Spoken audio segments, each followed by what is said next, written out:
Hello, everybody. Welcome to the next episode of Cubism. This has, like usual, I'm Aaron. I'm Drew, with a new hat. The hat. We're now sponsored by Overwatch officially. Tell your friends. Fun. Roadhog main. Tell your friends we're the first Magic. Off tank, man. We're the first Magic themed Overwatch sponsored content.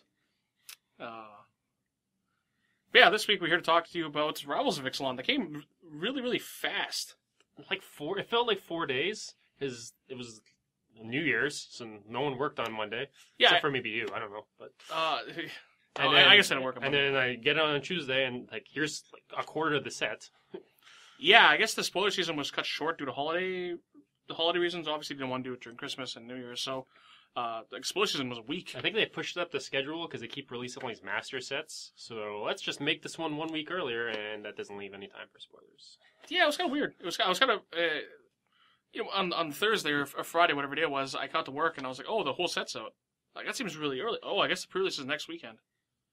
And the previous set was spoiled by accident for a good chunk of it, so yeah, lack of spoilers this last 6 months or so. Yeah.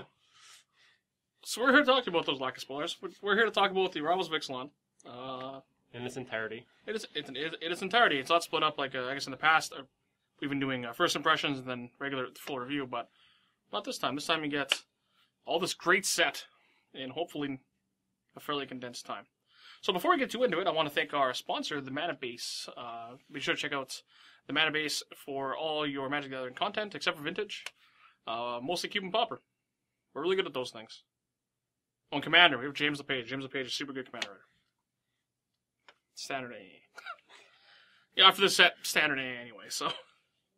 So, starting on our list, I suppose, in no particular order except for alphabetical, we have what begins our really common trend of boring cards of Admiral's Order.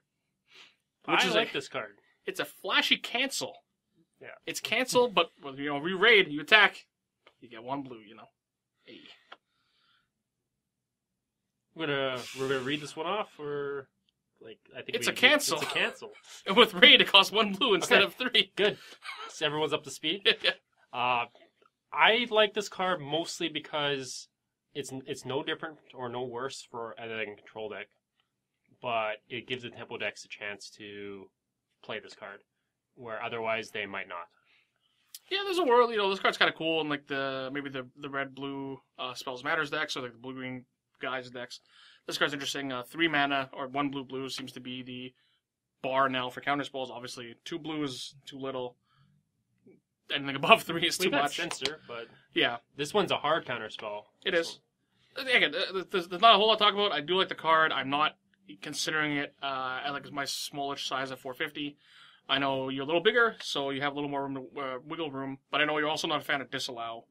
So I've had the Stifle effect happen once. It wasn't a Planeswalker Ultimate, but once. This might happen more than once. Yeah, I think Disallow is pretty results oriented. Like the Stifle effect has been a lot more relevant in my cube, I guess. And I really like the Scry effect in Dissipate. Dissolve.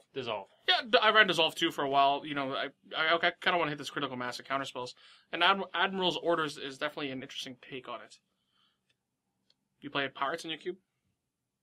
I know the answer. You don't have to answer that question.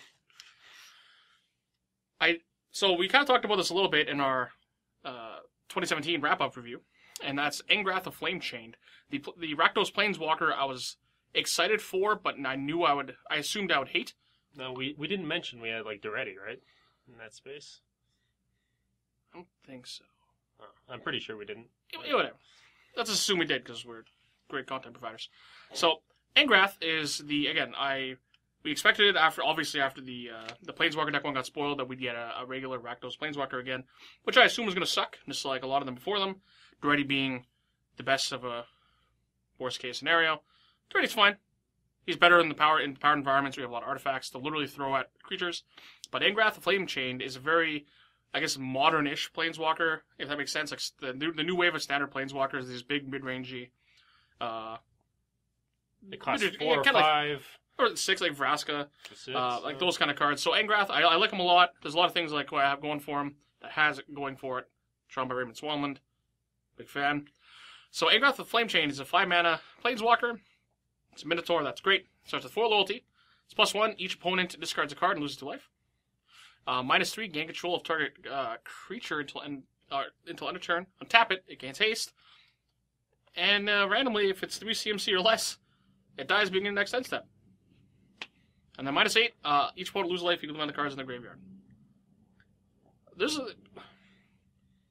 card's... Wow. The plus is fine. The minus really is protect okay. itself. Yeah, kind of it doesn't. It doesn't really kill it. It kills small guys, which is fine. It does cost 5. I'm not quite sure what to think about it. I do like the card up front. I think it's interesting. Again, standardish kind of card where I'd be interested in play it there. But in Cube, it's feels like more of a sideboard planeswalker. Yeah, it feels. It definitely doesn't feel like Rakdos Incarnate, if that makes sense. Though he looks like he's Rakdos Incarnate. It's it fits into another one of those control Rakdos cards like Rakdos Return, Olivia, the like Grixis, Jun cards. That we have so many options of that. I think that the aforementioned Rakdos Return and Olivia are just better versions of these Rakdos control cards. So I do like Angrath, but he falls a little short. He's kind of like Daredevil stalls, and this guy doesn't provide you any of that. Yeah, like let's say compare him to Liliana Vess. I like his both of his abilities more. It's not enough to, I guess, cut a very valuable gold card for him. Next up, is Dire Fleet Daredevil. I don't know exactly how to evaluate this card, but the first pirate on the list. It's 1 in red for a 2/1 human pirate. Has first strike, and when it enters the battlefield, exile target instant or sorcery card from your opponent's graveyard.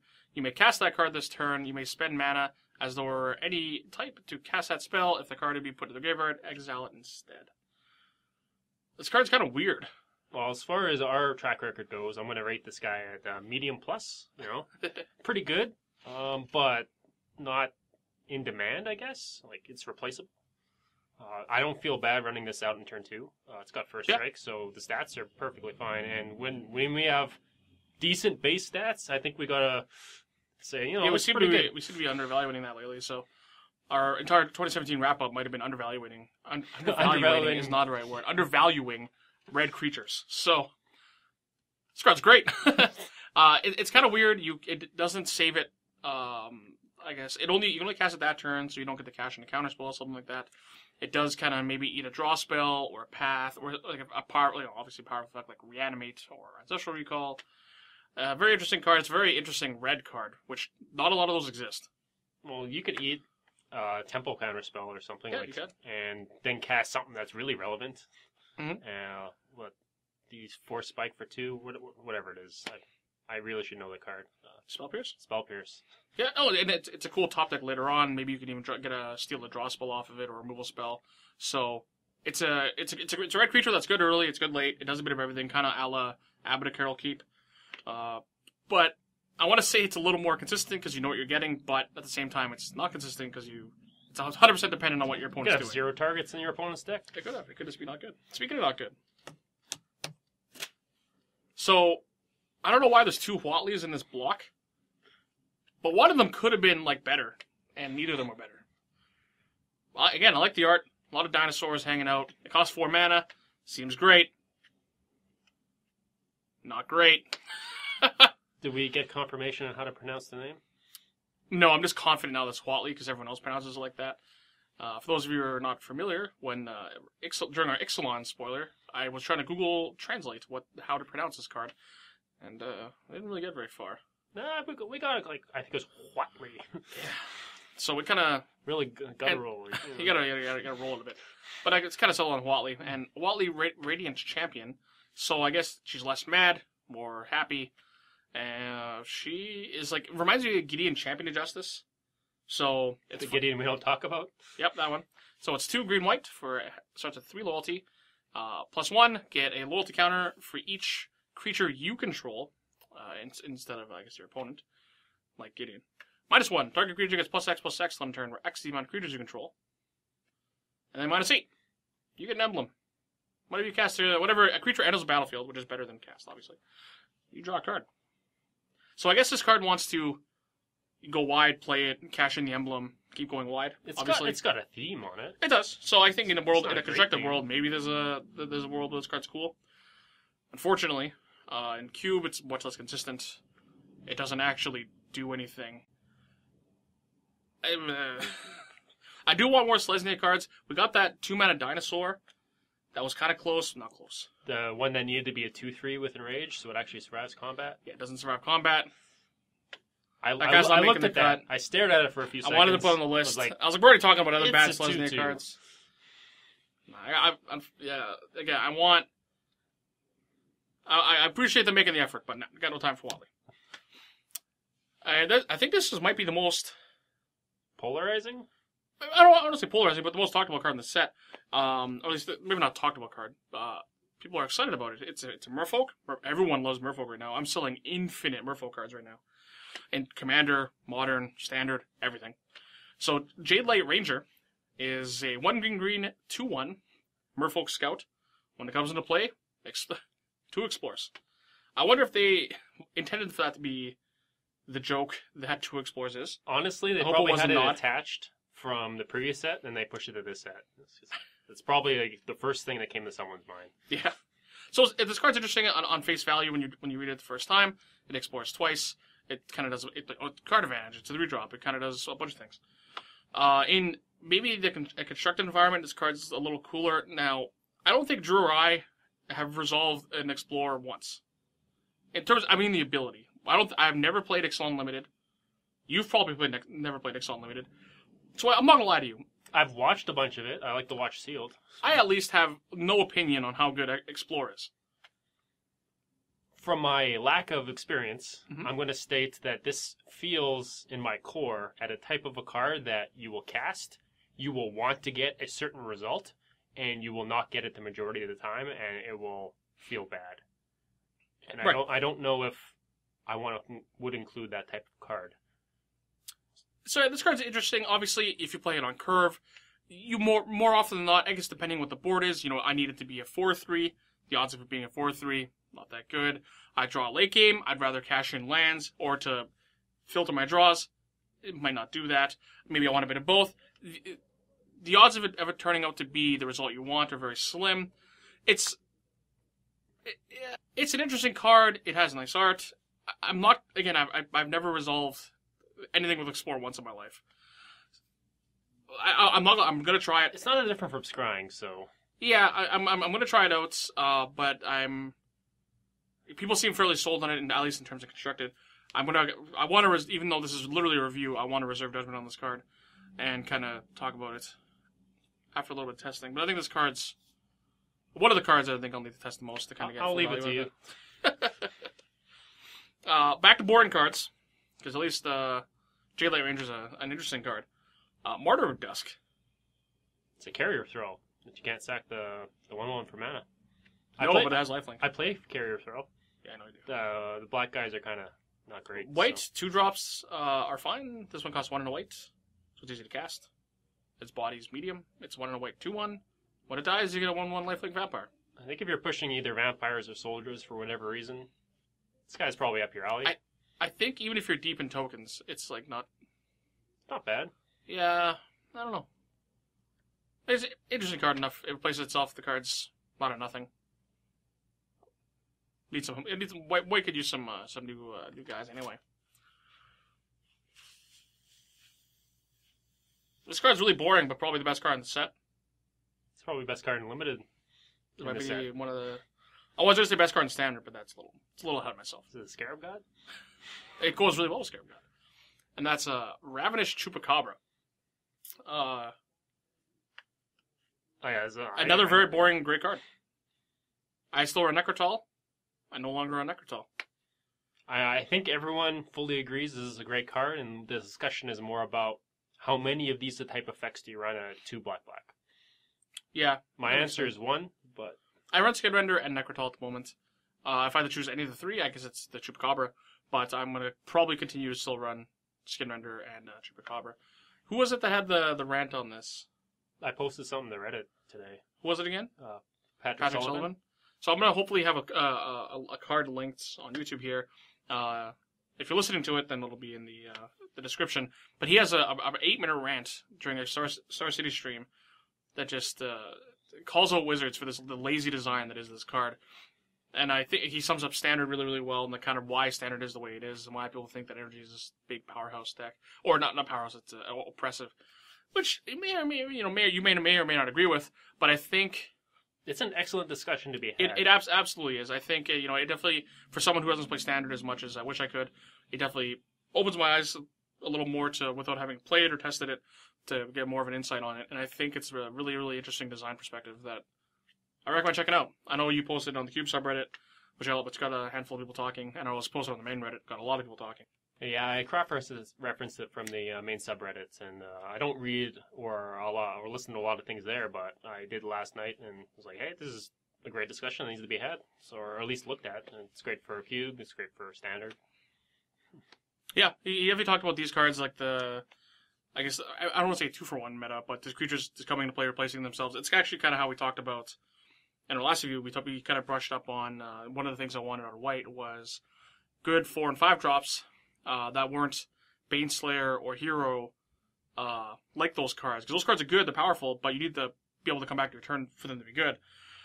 Where I just wanted, power level wise, lower, but come into play, do something, so that way, if it does just, die, let's say you get a big Blade Splicer, you at least get something out of it.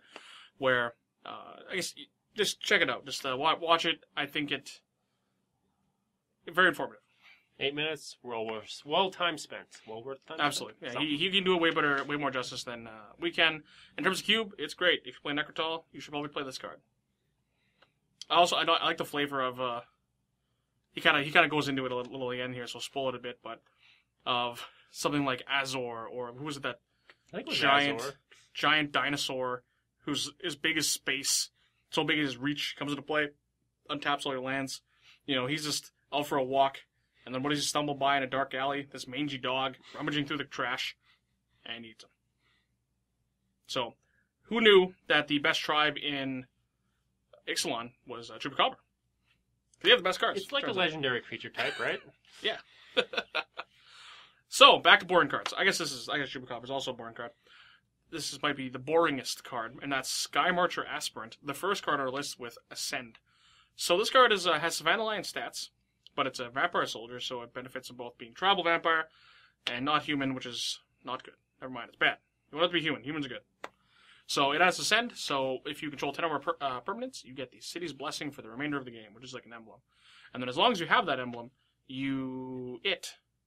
she, and various cards, them, have flying. And various other cards, which might come up in a moment, have some sort of added benefit. So this creature gains flying. This card is fine. It's a Savannah. We have 100 Savannah Lions. I think there's a world where, if you're playing Dragon Hunter, this is probably better. This is better. I think I'm going to cut Champion of Perish, because it's not human. This is not a human, and if I cut something else that is a human, it lowers the ability. But that card, I really wanted to go high, go big. This is guaranteed 2-1. Yep. It's just going to be better. So I know I wanted to recently add Martyr Roll Reaper back to my cube, the one that eats creatures in the graveyard. And I like, this card is not as good, but I like adding it because it doesn't have the incidental graveyard hate, which just can randomly hose somebody. So this card isn't as arguably isn't as powerful, more generic, but I like it a lot. It's really medium. The art's okay. The art's, who has great art? Big fan. I don't know about this. Tendershoot Dryad. So I don't know if you know this. They recently printed Sapperling tokens, and I believe one of the and unstable. Those two, and I can finally use those for something. And it has this red flowery looking Sapperling. Really nice art that I couldn't use on anything, but now it's literally in the picture, so I can use it. So Tendershoot Dryad is a 5-mana to 400 green 2/2 Dryad. Also has Ascend, and beginning of each upkeep, very important. Create a 1/1 green sapling creature token, and then as long as you have the city's emblem or whatever it's called, all saplings you control get +2/+2. So this guy, speaking of 5 mana doing nothing, kind of, it does cost 5, and then you pass, you get at least 1 token. It's kind of like a new Vertaloth, right? Is Vertaloth the guy that makes a token every turn? Yeah, I think he does, but there's Whisperwood Elemental, which makes. That's only on your turn, though. Yeah, but they're 2/2s. Because that card's better, that's fine. We're not talking about Whisperwood now. We're talking about Tendershoot Dryad. I'm going to set the bar here. I like Tendershoot Dryad. I don't like Tendershoot Dryad. And, I like it, but I don't like it more than Whisperwood. I don't like it more than Deranged Hermit. kind of the big, impactful... Gearhulk. Or actually, Whisperwood's not even big, impactful. But, yeah, and Gearhulk, the kind of, the flashier, this bigger, do more things. Whisperwood's probably just a better version of this card. But I do like the card a lot. It's really interesting, depending how deep you go in tokens. So I'll check it out. Probably not. I think green 5s are pretty full. If it's green 6s, I'm going to try green 6s. Give me more green 6s. This is not a green 6, it's a black 6. Tetzamok. The Primal Death. The first and maybe it's like only... a 12-year-old made up this name, so... I mean, maybe only Elder Dinosaur on our list. I had the white one on the list. I was looking at both the white one and the red one, because there are holes I want to fill in my list, Yeah, and... we literally just talked about that last episode.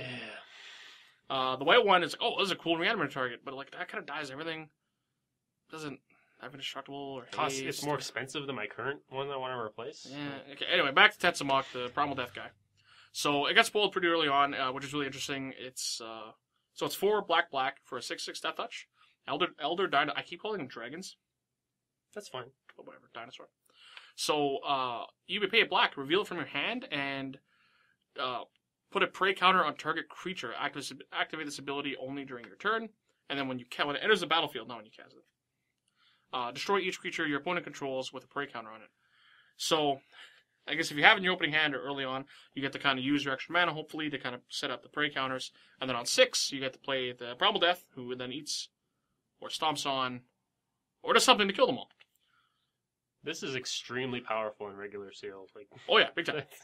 I think Plague win the entire board. I think in the same 8-minute segment, that's Patrick Sullivan. Yeah, I kept calling him Adrian Sullivan for some reason earlier. Patrick Sullivan talks about he brings his card up as Plague Wind Dragon or Plague Wind Dinosaur or something like that. So this card's interesting early because you get to kind of set up this prey count. In a perfect world, you set up a series of prey, eat them when they come in. If you kind of draw it in mid game, a 6-mana 6/6 Death Touch isn't that great, but it only takes a turn or two to kind of get its full value. And then if you top deck it late, you're only limited to how much black mana you have, but you can just go pray that, bam, eats a bunch of guys. So, 2 years ago, super excited about this card. I still like the card a lot. I'll probably still try it, but right now my black 6s are Grave Titan. This card has Death Touch, I guess, which is flavorful because he's the Primal Death. Unlike Grave Titan. Well, I guess, whatever, he's death. But... he is made of death. Literally. Yeah, but yeah, Grave Titan, Noxious Gearhulk. I'm a big fan of Noxious Gearhulk. I have too. A lot of people don't seem to be. The life gain is so important. Super important in black. It's a fact that I wanted a lot. It's lacking. It's in general across black because they're big on spending all their life for resources, and there's no shortage of those cards. But good card that does something great that happens to gain you life. Yeah, people try playing like Grey Merchant, but I guess like I play Grey Merchant without the mono black stuff. Yeah. I think that card isn't that good, or isn't good. Never mind, isn't that good? Isn't good. Even with the mono black stuff. I'm wearing my beanie now. You can come fight me. That's good. You look like you're ready to fight people. So, Tetzamok, the Primal Death. I am a fan. I'm not sure how big a cube has to be to kind of make it fit. I'm not sure. There isn't that many black 6s that are actually that good. Arguably, I'd rank it third. Yeah. But if you don't like Noxious Gearhulk, bump it up to second. Or Grave Titan's too powerful for your list. It also doesn't discriminate between black or artifact creatures. Eats them all. Stomps them all. Does that art look like he would not eat you if I think he might be like swinging his spiky tail thing at things.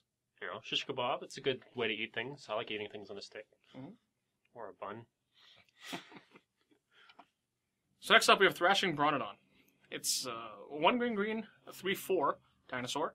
You may pay 1 and sacrifice him. Destroy target artifact or enchantment. He's fine. That card's fine.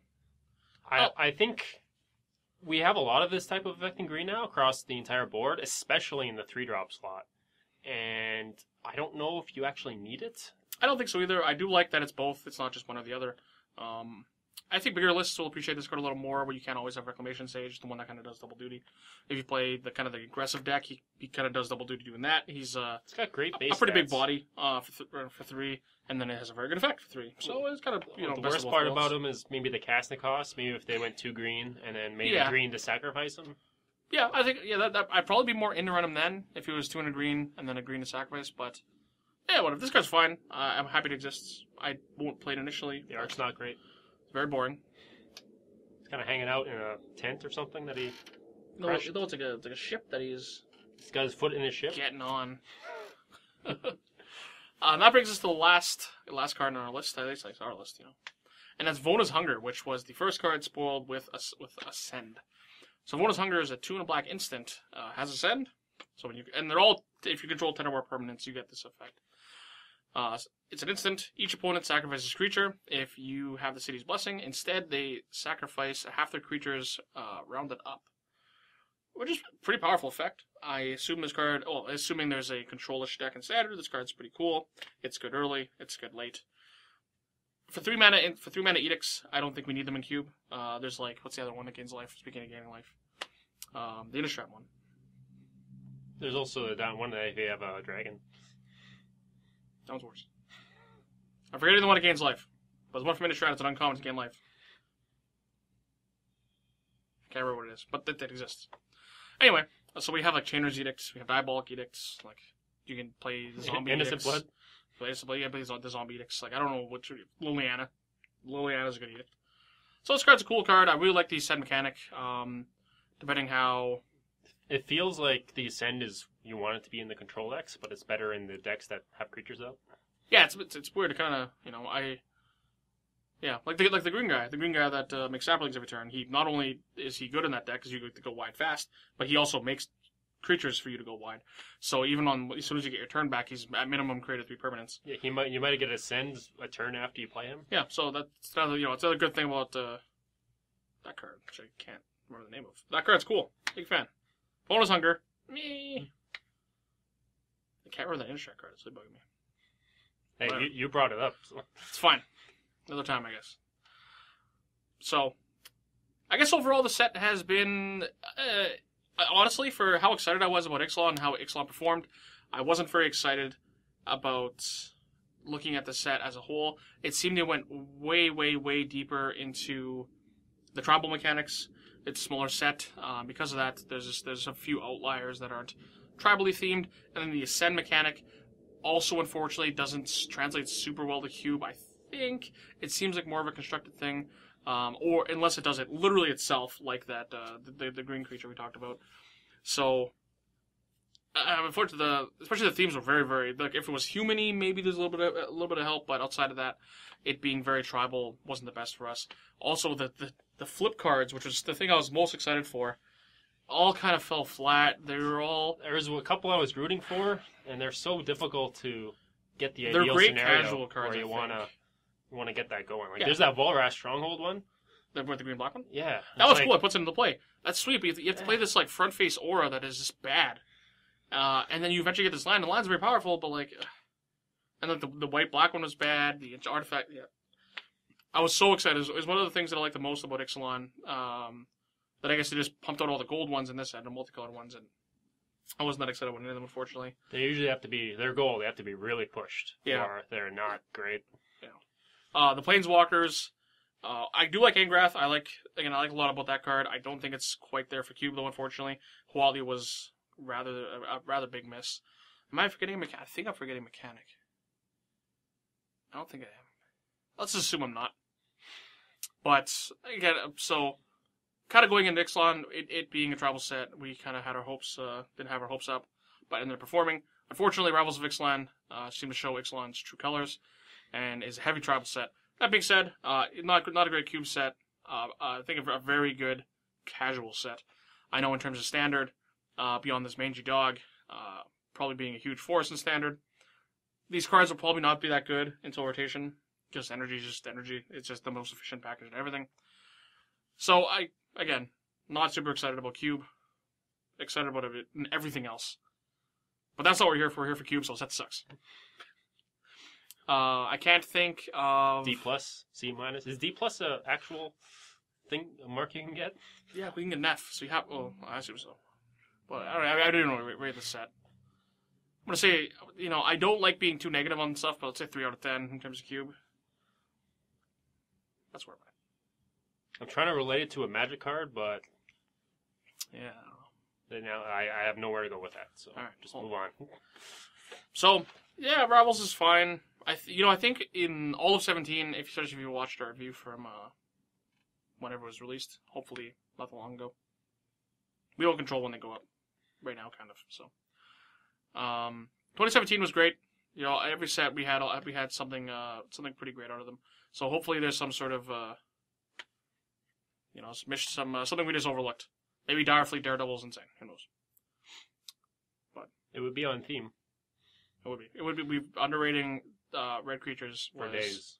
literally all For we did in years. 2017. So hopefully 2018, you know, we're just gonna say this card's fantastic. A plus best card in the set. That way we can't be wrong. You know, oh that's not true. We can't. Easily be wrong. Yeah. It's not. Chupacabra is the best card in the set. It's so unexciting that card's one of the best cards. The card's so boring. I like. I wonder if people were excited about this excited about Flame Kung Fu. But Magic was different. I was that was playing like the then, wild west of but Magic. I wasn't competitive then, so I was very young. So yeah, that's our Rivals of Ixalan review. Very medium, unfortunately. What do we have coming up next? I guess we have your work at the store. Yeah, you think I know that, right? I know in terms of episodes we have talking about I guess regular Ixalan 3 months later, which is kind of in the chamber. We talked about a lot again last episode, but it's good to kind of flesh out the other cards that maybe performed exactly as expected. You know, you need to know those cards. Those are very important. So, I guess that's all for today. Again, I'd like to thank the Mana Base, your home base for all stuff Magic the Gathering. It's our vintage. It's where we hang out. And with that, you know, I'm I'm Drew. Aaron, and he's this guy. See you later. Shot.